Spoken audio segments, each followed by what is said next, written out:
আমাৰ দশম স্কন্ধ ভাগৱতত ভগৱানে কৈছে অপৰৰ সম্পদ দেখি মৰে যিটো চক্ষু পুৰি তাৰ আশা সবে হুৱে নষ্ট তোমাত বিমুখ ভৈলে একো আত সুখ নাই অমিছা সবে যত কৰে কষ্ট আপুনি যিমান শিলত মূৰে চাৰি উপাৰ্জন নকৰক তেওঁ থকা হৃদয়খনত যদি পৰহিংসা ভাৱ থাকে আপোনাৰ মনৰ কামনা ভগৱন্তই কোনোদিন পূৰণ হ'বলৈ নিদিয়ে মনৰ কামনা পূৰণ নোহোৱা কোনো মানুহে খোলা হাঁহি মাৰিব নোৱাৰে খোলা হাঁহি মাৰিব নোৱাৰা মানুহৰ চেহেৰা ভাল নহয় কমনীয়তা নাবাঢ়ে পৰমায়ুস নাবাঢ়ে বাইবেলত চলোমনে কৈছে মেৰী হাৰ্ট ডুৱেট good like a medicine A broken heart dried the bone যাৰ হৃদয়ত আনন্দ থাকিব মেডিচিনৰ দৰে কাম কৰে চেহেৰা ধুনীয়া কৰিব কমনীয়তা বাঢ়াই যাব যাৰ অন্তৰত দুখ বেদনা থাকিব সি আৰু ঘিউ মৌ খাওক হাড়লৈকে শুকাই যাব মনত আনন্দ লৈ ঢেকীয়া শাক ভাজি খালেও কলা ফুল ডাঙৰ ডাঙৰ হ'ব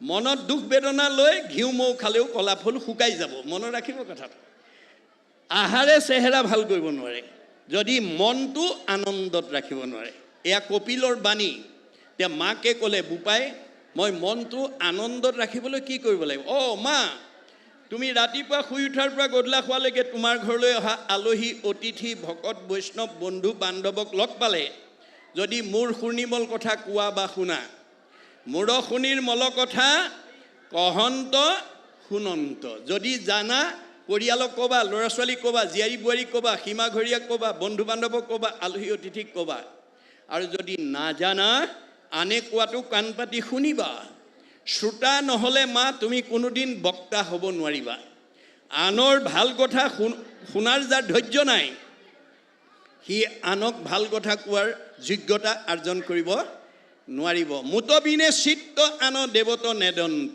মুত বিনে আন দেৱতাত মনোযোগ নিদিবা কাৰণ ব্ৰহ্মা আদি কৰি জীৱ যত ৰাম ৰাম ৰাম ৰাম ৰাম মায়া সজ্জা মাজে আছে ঘুমতি আপুনি মইনো কোন সৃষ্টিকৰ্তা ব্ৰহ্মা সংহাৰকৰ্তা শিৱ পালনকৰ্তা বিষ্ণুকে প্ৰমুখ্য কৰি ৩৩ কোটি দেৱতা ভগৱানৰ মায়াত বন্দী হৈ আছে তেওঁলোক নিজেই আন্ধাৰত আছে অজ্ঞান আন্ধাৰত আছে আন্ধাৰত থকা দেৱতাৰ আশ্ৰয় ল'লে কোনোবাই পোহৰ পাব নেকি আন্ধাৰত বহি থকা মানুহ এজনৰ কাষত কোনোবা বহিলে পোহৰ পাব নেকি নাপায় ক'ত বহিব লাগিব অৰ্জুনক কৈছে যে মাং প্ৰপদন্তে মায়া মেতম তৰন্তিতে মই পোহৰ মোৰ কাষলৈ যেতিয়ালৈকে আশ্ৰয় নল'বা তেতিয়ালৈকে তুমি দুখ দুৰ্গতিৰ পৰা মুক্ত হ'ব নোৱাৰিবা আৰু যিদিনাখনেই মোৰ আশ্ৰয় ল'বা পৰম আনন্দ আহি মনত মিল হয় তেবে তাক আৰু তিনি তাপে নোচোৱায় আপুনি আনন্দ বিচাৰিব নালাগে আপোনাৰ ঘৰলৈ আনন্দ বিচাৰি আহিব যি মানুহে ৰাতিপুৱা শুই উঠাৰ পৰা গধূলা খোৱালৈকে ঈশ্বৰৰ কথা কয় শুনে গায় তেওঁ ঘৰলৈ আনন্দ আহিব আৰু তাকে নাজানি যি মানুহে ঘৰলৈ অহা আলহী অতিথি ভকত বৈষ্ণৱ বন্ধু বান্ধৱ লগ পালে পৰ চৰ্চা পৰ নিন্দা পৰ সমালোচনা পাতে আপোনাৰ সমালোচনাই যদি আনৰ অন্তৰত আঘাত দিয়ে সমালোচনা কৰা কিজনৰ কি হ'ব পাপায় পৰপীড়নম ভগৱানে কৈছে আনক আঘাত দিয়া মানুহৰ পাপ হ'ব পাপ হ'লে দুখ দুৰ্গতি নামি আহিব আয়ুস কাটি দিব আপুনি দুখ দুৰ্গতি বিচাৰিব নালাগে দুখ দুৰ্গতিহে আপোনাৰ ঘৰ বিচাৰি আহিব যি মানুহে পৰ চৰ্চা পৰ নিন্দা পৰ সমালোচনা পৰৰ অন্যায় চিন্তা কৰিব তাৰ ঘৰলৈ পাপ নিজে আহিব আৰু তাৰ দুখ দুৰ্গতি নিজে আহিব আয়ুস কাটি দিব মনত ৰাখিব আনক দুখ দিয়া মানুহ কেতিয়াও 100 বছৰ জীয়াই থাকিব নোৱাৰে ভাগৱতৰ এই তত্ত্বটো নজনাৰ কাৰণে আনৰটো দূৰৰ কথা আমাৰ বহুত পৰিয়ালৰ ঘৰত শাহুৱেকে বোৱাৰীয়েকৰ মনত আঘাত পোৱাকৈ কথা কয় বহুত বোৱাৰীয়ে শাহুৱেকৰ মনত আঘাত পোৱাকৈ কথা কয় আৰু লগৰজনীক গৈ কয়গৈ বুইছা মই আজি শাহুৱেকে কয় লগৰজনীক মই আজি বোৱাৰীক একদম ঠিকছে দি দিছোঁ হাড়লৈকে ভেজাই দিছোঁ কেতিয়াবা বোৱাৰীয়েও আকৌ শাহুৱেকক তেনেকৈ আঘাত দিয়া কথা কৈ লগৰজনীক কয়গৈ বুইছা মই আজি শাহুক ঠিকছে দি দিছোঁ একদম হাড়লৈকে ভেজাই দিছোঁ ভগৱানে কৈছে কাক দি থৈ গৈছা চবতে দেখোন ময়ে আছোঁ যত দেখা ভূত প্ৰাণী সবাহাকে বিষ্ণু মানি হিংসা এৰি কৰা উপকাৰ শাহুৰৰ দেহতো ময়ে আছোঁ বোৱাৰীৰ দেহতো ময়ে আছোঁ মোকে দুখ দিবা মোকে আঘাত দিবা মোকে অন্যায় কৰিবা আকৌ মই তোমাক ভালে ৰাখিব লাগে পৰমানন্দ প্ৰাথমিকৰ ভাগৱতলৈ গৈ ভাগৱত শুনি এই বেয়াবোৰ এৰিবা। যেতিয়ালৈকে বেয়া এৰিব নোৱাৰা তেতিয়ালৈকে তোমাক মই ভালত ৰাখিব নোৱাৰোঁ। বেয়া এৰি ভাল লোৱাটোৱে বৈজ্ঞানিক দৃষ্টিভংগী। আমি ভাগৱত শুনিবলৈ কিয় আহিব লাগে? বেয়া এৰি ভাল ল'বৰ কাৰণে। কোনো শাহুৱেকে নাভাবিব মই বোৱাৰীক অন্তৰত আঘাত দি মই শান্তিত থাকিম। ন ভুক্তং ক্ষতে কৰ্ম কল্প কৌটি শ্ৰদৈ অপি অৱশ্যমেৱ ভুক্তৈবম কীত কৰ্ম শুভাশুভম। শাহু বোৱাৰীয়ে কাজিয়া কৰিব পাৰিব, দুইজনী কুকুৰৰ জন্ম ল'ব লাগিব। মনত ৰাখিব, আমাক মানুহৰ জন্ম দিছে মিলা প্ৰীতিয়ে থাকিবৰ কাৰণে, মৰম চেনেহত থাকিবৰ কাৰণে, আধ্যাত্মিকতাৰ মাজেদি আমি জীৱন পাৰ কৰিবৰ কাৰণে। আপুনি যদি জ্ঞাতি হিংসা কৰা কুকুৰৰ দৰে কাজিয়া কৰি থাকে, আপোনাক পিছত ক'লৈ পঠিয়াই দিব? কুকুৰৰ জন্ম। যোৱা, তোমাক মানুহৰ জন্ম দিছিলোঁ, কুকুৰৰ দৰে কাজিয়া কৰি আছে, এবাৰকে জেগাত দি দিছোঁ, যিমান কৰা কৰিবাগৈ আৰু। ইয়াত যদি কাৰোবাৰ কাজিয়া কৰা স্বভাৱ আছে, শাহু বোৱাৰী আজি ইয়াতে এৰিব? কৰিব পাৰিব, দুইজনী কুকুৰৰ জন্ম ল'ব লাগিব, না আপুনি বাচি যাব নোৱাৰিব। বেদৰ কথা ভগৱানে কৈছে দেই, মনত ৰাখিব। সেইকাৰণে মহাপুৰুষ গুৰুজনাই আমাক উপদেশ বাণীৰ দ্বাৰা কৈছে, কোনো জাতি জনগোষ্ঠী সমাজক উদ্দেশ্যি কোৱা নাই। শুনিও ক সভাসদ মহাভাগৱত পৰ মহন্তৰো কেনে দেখা দুখ। উদ্ধৱৰ দৰে যিজন জন্ম 5 বছৰ পৰাই যিজনে কৃষ্ণৰ লগত বাস কৰি আছিল, সেইজনেও কৃষ্ণ প্ৰয়াণত কেনেকুৱা দুখ কৰিছে দেখিলা। কেতিকখনে ধৰৈ কালে যাৱে আছে ভালে ভালে, হুয়ুক ঝান্তে কৃষ্ণৰ সন্মুখ। আপোনাৰ চকুৰ দৃষ্টিশক্তি থাকোঁতে, কাণৰ শ্ৰৱণ শক্তি থাকোঁতে, মুখৰ বাক শক্তি থাকোঁতে, ভৰিকেইটা আহিব পৰা শক্তি থাকোঁতে, হাতৰ কৰ্মশক্তি থাকোঁতেই এনেকুৱা অনুষ্ঠানলৈ নিমন্ত্ৰণ পালে 10 বন কাটি কৰি আহিব। মাধৱদেৱে কৈছে, তোমাৰ গুণৰা মহিমা দেখিয়াই আন যত কাম দূৰতে তেজিয়া থৈলোঁ। হয়নে? আজি ইয়ালৈ অহা কাৰ ঘৰুৱা কাম নাই, কাৰ ল'ৰা ছোৱালীৰ দায়িত্ব নাই, চব এৰি থৈ আহিছে। কিয়? ভাগৱতে কৈছে, আন কৰ্মে লগাইলে যতেক সিও হুৱে বৃথা। জনমো বৃথা হুৱে নুশুনয় কৃষ্ণ কথা। আপুনি মানুহৰ জন্ম পাই ৰাতিপুৱা শুই উঠাৰ পৰা গধূলা খোৱালৈকে, জন্মৰ পৰা মৃত্যুলৈকে লগত নিব নোৱাৰা ধন টকা পইচা, গাড়ী মটৰ, পকা ঘৰ দুৱাৰ, ইন্দ্ৰিয় সুখ ভোগ, পুত্ৰ ভাৰ্যা চিন্তাত যদি আপুনি গৈ থাকে, আপোনাৰ জীৱৰ গতি কি হ'ব? মাধৱ পুৰুষে কৈছে, হৰিষি কেৱলে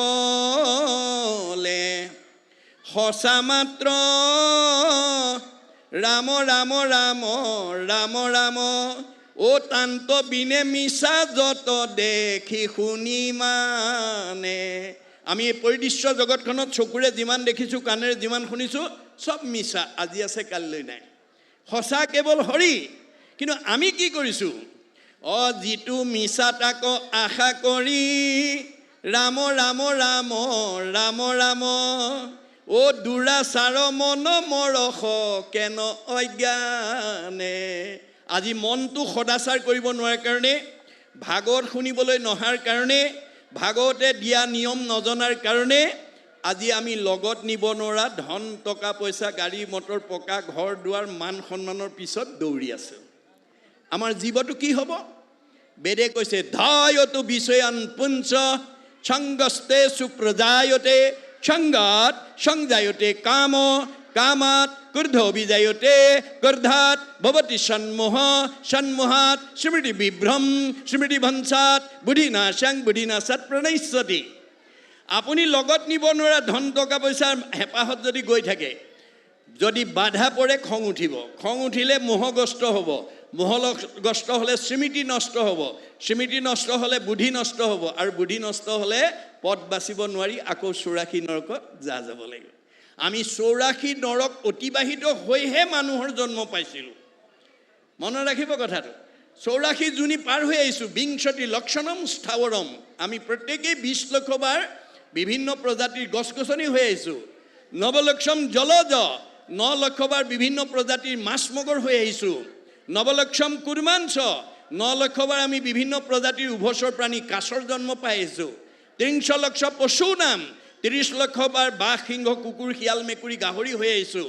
10 লক্ষ পক্ষী নাম, 10 লক্ষ বাৰ আমি বিভিন্ন প্ৰজাতিৰ চৰাই চিৰিকটি হৈ আহিছোঁ। 40 লক্ষ বানৰা, 4 লক্ষ বাৰ আমি প্ৰত্যেকেই বিভিন্ন প্ৰজাতিৰ বান্দৰৰ জন্ম পাইছোঁ। দ্বিলক্ষ অৰ্ধমানৱ হিতাহিত জ্ঞান শূন্য 2 লক্ষবাৰ হিতাহিত জ্ঞান শূন্য অৰ্ধমানৱ চিম্পাঞ্জীৰ দৰে জন্ম ধাৰণ কৰিছোঁ। এই 84 জনী অতিবাহৰ পাছতে মানে তস্মাৎ মনুষ্য জন্ম প্ৰাপ্ত হৈছোঁ যে তথৌ মনুষ্য জন্ম আমি লাভ কৰিছোঁ গতিকে পুণ্য অৰ্জন কৰি। গতিকে এই মানুহৰ জন্ম পালেই আজিৰ দৰে ঈশ্বৰৰ ভক্তি কৰি আমি যিখন ঘৰৰ পৰা আহিছোঁ সেইখন ঘৰলৈ ঘূৰি যাব পাৰিম। আজি আপোনালোকে ইয়ালৈকে আহিছে ঘৰৰ পৰা ওলাই আহোঁতে কি লক্ষ্য লৈ আহিছে বাৰু? যে আজি ভাগৱতৰ ব্যাখ্যা সামৰণি হ'লে আমি সকলোৱে খাই বৈ নিৰ্দিষ্ট সময়ত ঘৰলৈ ঘূৰি আহিম। কোনোবাই একেবাৰে থাকিম বুলি আহিছে নেকি বাৰু? নাই অহা। আমি প্ৰত্যেকেই নিৰ্দিষ্ট সময়ত ঘৰলৈ ঘূৰি যোৱাৰ লক্ষ্য লৈ আহিছোঁ। এইটো যেনেকৈ বাস্তৱ সত্য, আমাৰ এইখন ঘৰলৈ যিটো জীৱ আহিছে এইখন এখন ঘৰ বুলি কৈছে। মহুৰ সেৱাৰ যোগ্য মনুষ্য শৰীৰ ইহাক বুলিয় গৃহ জানা মহা এখন এখন ঘৰ। এইখন ঘৰলৈ যিটো জীৱ যিখন ঘৰৰ পৰা আহিছে, ক'ৰ পৰা আহিছে? পৰম ব্ৰহ্মৰ পৰা। আকৌ পৰম ব্ৰহ্মৰ ঘৰলৈ ঘূৰি যোৱাৰ লক্ষ্য লৈ আহিছে। এই লক্ষ্যত উপনীত হ'বৰ কাৰণে বাট চিনি পোৱা ঘৰটো পাবলৈ আমি 84 জনী অতিবাহিত হৈ আছে। মানুহৰ জন্ম পালেহে ভাগৱত শুনি 7টা ষ্টেপ পাৰ হৈ ভাগৱত শুনাৰ লগে লগে প্ৰথমে দহিব পাতেক 6 কৰাইবে মহাপুণ্য অদ্ভুদয় মিলাইবে বিষয়ত বীৰকতি কৃষ্ণত পোৱাইবে প্ৰেম ভকতি উপজাইবে আতি বৈষ্ণৱ জ্ঞান মায়াকো দহিয়া কৰৈ নিৰ্জান চৈতন্যময় পূৰ্ণানন্দ হৰি থৈবন্ত তেন্তে এৰে একে কৰি। মনত ৰাখিব, মানুহৰ জন্ম নোপোৱালৈকে অহা যোৱা কৰি থাকিব লাগিব। পুনৰপি জনমম পুনৰপি মৰণম। সেইকাৰণে সকলো জীৱই মানুহ জন্ম পাবৰ কাৰণে বাঞ্ছা কৰে বুলি বেদত উল্লেখ আছে। কেনেকৈ? পৰৰ উপকাৰ কৰি। পৰোপকাৰে ফলন্তি বৃক্ষা, গছবিলাকে ফল দি আছে পৰৰ উপকাৰ কৰি, নিজে নাখায় জীৱ জন্তু মানুহক খুৱাই উপকাৰ কৰিছে। কি লাগে? মানুহৰ জন্ম লাগে। পৰোপকাৰে বহন্তি নদ্যা, নদীবিলাক অহৰহ বৈ আছে পৰৰ উপকাৰ সাধন কৰি। কি লাগে? মানুহৰ জন্ম লাগে। পৰোপকাৰে দুগ্ধন্তি গাব, গাইবিলাকে গাখীৰ দি আছে নিজে নাখায় আনক খুৱাই আছে। কি লাগে? মানুহৰ জন্ম লাগে। প্ৰকৃতি জগতৰ সকলো জীৱই মানুহৰ জন্ম পাবৰ কাৰণে বাঞ্ছা কৰে বুলি বেদত উল্লেখ আছে। প্ৰকৃতি জগতৰ দূৰৰ কথা, স্বৰ্গৰ দেৱতাসকলেও ব্ৰহ্মাকে প্ৰমুখ্য কৰি 33 কোটি দেৱতাই পৃথিৱীত মানুহৰ জন্ম পাবৰ কাৰণে বাঞ্ছা কৰে বুলি বেদত উল্লেখ আছে। কি বুলি আছে? অতোহি দেৱা ইচ্ছন্তি জন্ম ভাৰত ভূতলে। এই ভাৰত ভূমিত মানুহৰ জন্ম পালেই আজিৰ দৰে ঈশ্বৰত ভক্তি কৰি জীৱই মুক্তি পাব পাৰে। স্বৰ্গত ভোগবাদ বস্তুবাদ আছে, ভক্তিবাদ নাই। ভক্তিবাদ কেৱল ভাৰতবৰ্ষত আছে। তদুপৰি পৃথিৱীৰ প্ৰগতিশীল দেশবিলাকৰ ভিতৰত ভাৰতবৰ্ষত জন্মগ্ৰহণ কৰাসকলক মহাপুৰুষসকলে 4 ধন্যৰ পাত্ৰ বুলি কৈ থৈ গৈছে। ধন্য ধন্য কলিকাল, ধন্য নৰ তনুভাল, ধন্য ধন্য ভাৰত বৰিষে, ধন্য ধন্য ৰাম নাম। আমাৰ ভাৰতবৰ্ষৰ 4 সীমাত জন্মগ্ৰহণ কৰা মানুহবিলাক 4 ধন্যৰ পাত্ৰ। আমি 3টা ধন্য অতিক্ৰম কৰি আহিলোঁ।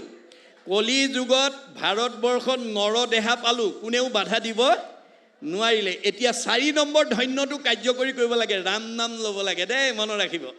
ৰাম নাম ল'লেই আমাৰ জীৱই মুক্তি পাব। গতিকে বহুতে প্ৰশ্ন কৰে, অকল ভাৰতত জন্মগ্ৰহণ কৰাসকল যদি 4 ধন্যৰ পাত্ৰ, পৃথিৱীৰ যিবিলাক প্ৰগতিশীল দেশ ৰাছিয়া, আমেৰিকা, জাপান, ইংলেণ্ড, চীনকে প্ৰমুখ্য কৰি যিবিলাক প্ৰগতিশীল দেশত জন্মগ্ৰহণ কৰাবিলাক দুৰ্ভগীয়া নেকি? মহাপুৰুষে তাৰো উত্তৰ দিছে। আতপিনে আনভূমি যতেক আছয় ভোগৰেখে দেশ বুলি জানিবা নিশ্চয়। পৃথিৱীত যিমানবিলাক প্ৰগতিশীল দেশ আছে সব ভোগবাদী আৰু বস্তুবাদী। ভক্তিবাদ কেৱল ভাৰতত আছে। মনত ৰাখিব কথাটো। সকলো জীৱই আহি ভাৰতত মানুহৰ জন্ম নোপোৱা পৰ্যন্ত পুনৰপি জনমম পুনৰপি মৰণম হৈ থাকিব। ভোগবাদী দেশত জন্মগ্ৰহণ কৰি কোনো জীৱই ঈশ্বৰৰ ওচৰলৈ যাব নোৱাৰে। মনত ৰাখিব কথাটো। গতিকে আমি এই কথা উপলব্ধি কৰিব লাগিব। উপলব্ধিয়ে সংস্কাৰ কৰে দেই, মনত ৰাখিব। যাৰ উপলব্ধি নাই সি জেইছেথে, যিমান ভাগৱত শুনক, যিমান ভকতৰ সংগলৈ আহক, তাৰ কোনো স্বভাৱৰ পৰিৱৰ্তন নহয়। গতিকে আমি ভাগৱতৰ প্ৰতিটো কথাই উপলব্ধি কৰিব লাগিব। ইয়াত কেৱল জীৱনশৈলীৰ কথা কৈ আছে, জীৱনৰ পদ্ধতিবিলাকৰ কথা কৈ আছে।